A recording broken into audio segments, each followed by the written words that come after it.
ekene m gị Igbo ndị ọma na-ege m ntị n'ụbọchị nke taata. Unu ma na o nwere ihe na-akpọtụ na Ghana. Some na-asị na ọ bụ fake news, some na-asị na ọ bụrụ fake news, but the truth is the truth. Something na-eme that no mere side gị doesn't mean na ọ dị eme. Just for example, enwe mgbe problem da na Lagos, some part of Lagos. My people called me say m na ha nọ na nsogbu dị na Lagos, and say ha yes, nsogbu dị na Lagos mana na ọdụrụ side nke m.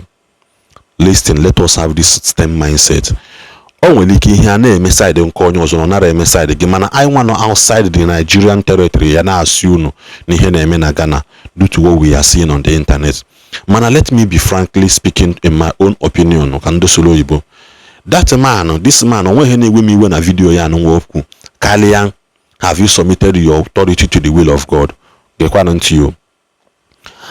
In na submit your authority to the will of God, can you also submit your authority to know that there is a rule of law and nature guiding this world in the sense that a farmer cannot plant and be praying for the harvest to come.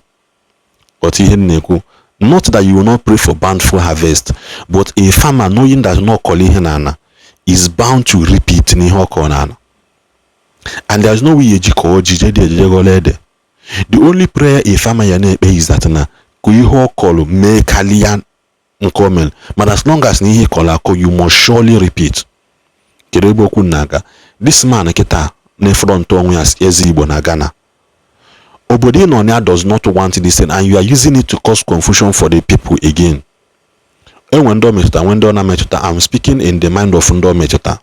Like I said, Imam Bonye Yoruba, Jobodos Jebulo Oba Ndi Yoruba na China, while name will Oba Ndi Yoruba from your territories in Yapota. I wonder why some of Ndigbo and they made this kind of mistake of Ebobuneji Jeme is Ndigbo. Obo 4 ejiwechie igwe na obodo unu ka ejikwa wee nye gị n'aka as eze ndị Lagos o igwe ndị Lagos. No, let us be sincere to ourselves. Ka ikwu na nke arụ obodo Nonia does not want this thing. What is then is the problem? Can't you people denounce this? Must you people seek for power? Here na welu church na repent. Welu church na repent. Bible say can the two work together except if they agree. Na if na this thing na work with the fact na you can ejeto nke bụ kwa na ege na ego okwuchukwu, why can't you submit that power si die poa? Everybody anobala onwe ya. I said it in my previous video mwe. Na no abonde onwe ndị isi na adịrọ mmadụ, I will not watch it and pay attention to it. Asilem na that video that na it is very bad if obodo mmadụ jeje nwe igwe.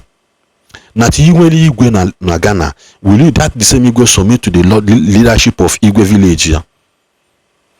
Aye ibataza na village ga enwe igwe na abụ n'ofu village. Ko ibulu ofo nke ndị Ghana na-aga, ibulu ofo nke ndị Anambra for example na-aga. Is it possible? No. Why not organize yourself, nwe chairman onye isi oche o na-enwe onye isi na Ghana na-eme by election or by voting or by appointment. Na appoint going to after 2 years ilitue or after 1 year ilitue.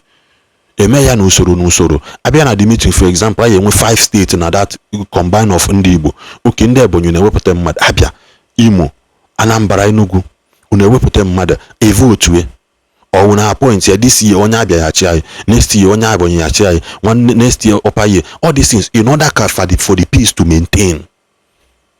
I don't know what is wrong with some of our people, for crying out loud. Must we go there to disgrace ourselves? Now the end of this video because happy Sunday, good friends. Today is Sunday. I know we've all submitted to the authority of God Almighty, who made it possible that we're all alive today. May his name be praised. So if you have not submitted to him, as today is Sunday, submit to him. I greet you, my lovely friends and friends. Always Igboland. If I basalo, this is Ndigbo and na Ghana. And as na far for more than 10 acres of land. Can we say Igbo community, Igbo home na Ghana. Molonaju, what's the benefits? Kedu ulu obali Igbo, Igbo onye Igbo na mba ọzọ. Magedonte, ife na-egbu anyị nwa bụ ndị Igbo taa bụ gịnị?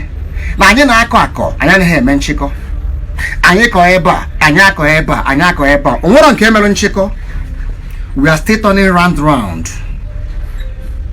Nna m sị m na ya bụ nnọnụ pụ na ana bụrụ na ọkpụ ikwube ebe ọ nọ ka ọ nọ. This race bido from Ojukwu gbasịa mbọ ka afụ na-enwere Biafra. Last ọkwa anyị bụ ndị Igbo kpokwali aja n'ụkwụ na ọ mara achị na o nwere obi ọkụ. O mesịa obido mbụ gbazulike megide nke the same way again I rise ya na ọ maha achị. Not the two calm in nature. Nnamdi Kanu bidie mebe nke got too far stay yet ọkwa anyị nwakwa ndị Igbo resukwa imi tele were enye ndị ilo atụ enga. Since I wrote that onweghị na-ekwu ihe ọma how that man ga-esi wee pụta ebe afọ nọ. Instead now we have divided ourselves ka na-achọ another home na Ghana. Ndị Igbo I hapụzi ịchọ way a ga-esi kpọpụta Nnamdi Kanu ka anyị nwee one voice, nwee one movement and one agenda. No, what we are doing now again, how to establish another kingdom na Ghana. Onye mezie bie anyị eje ebe ha jebili ebe afọ gasa anyị aga ebe ọzọ. Anyị gọzie nwanne nyere nsị ebe na-atọli ya nni. Anyị gọzie ndị iberibe ga-enweghị uche how to pursue their own. Can Igbo man be a Ghanaian? Answer is no. You can remove Igbo man from his city, but you can never remove Igbo from his heart. If I had you able Igbo dia inime until I malezi oku, if I na chaman lu ayaka, we need that wisdom to pursue and capture. Kesi ebi wabgeni ane etigwa na afonye na akpa. Maka one eme na Igbo alo eme nchiko, o melodiji alo. Igbo man now want to build another kingdom na Ghana. Ka ọ bụrụzie gịnị Ghanaian Igbo.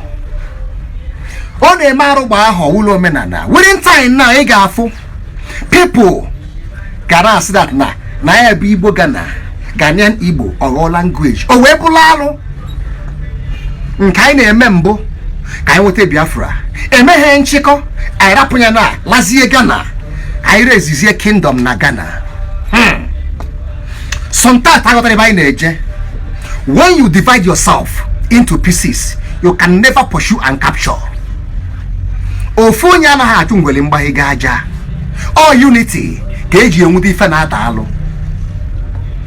Ọ bụrụ na ị nwere that mind, that zeal, that ability to get something, why can't you come back home? Unite with us. Let us fight for nke Nnamdi Kanu ka na-eme eme. Nke afọ na anyị enwuderie.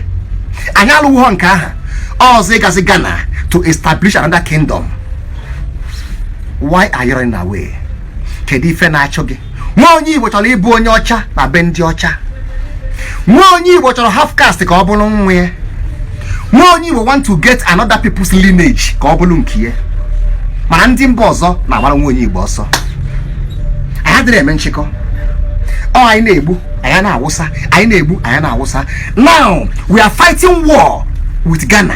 Ima why na ha say na ha achọ ha anyị. Na ha achọ ha anyị bigbe na befa. We are fighting it, dragging with them. Ka anyị wee bụrụ ndị Ghana. Mana ị naghị agba war ka ị merie ka ị bụrụ Biafra be nna gị. No! You want to become Igbo Ghanaians. Ghanaian Igbo in another man's land. Ifele me unu ndị Igbo. Ifele me unu ndị Igbo na anyị na-apụ apụ. Onye nke zọgide ọ dịka oge enwude anyị emegbu onye nke aha atụ anya nga anyị agba ọsọ laa mba ọzọ. Go all parts of the world. Anyị nọ n'ime nga na-akwụalịsị. No one knows the truth. Unu na-achọ igwe na Ghana. Jisie n'ike ife afọ na-achọ unu nwetie ahụ ga-afọ n'ofu maka na eziokwu adọrọ n'ime. I greet you all.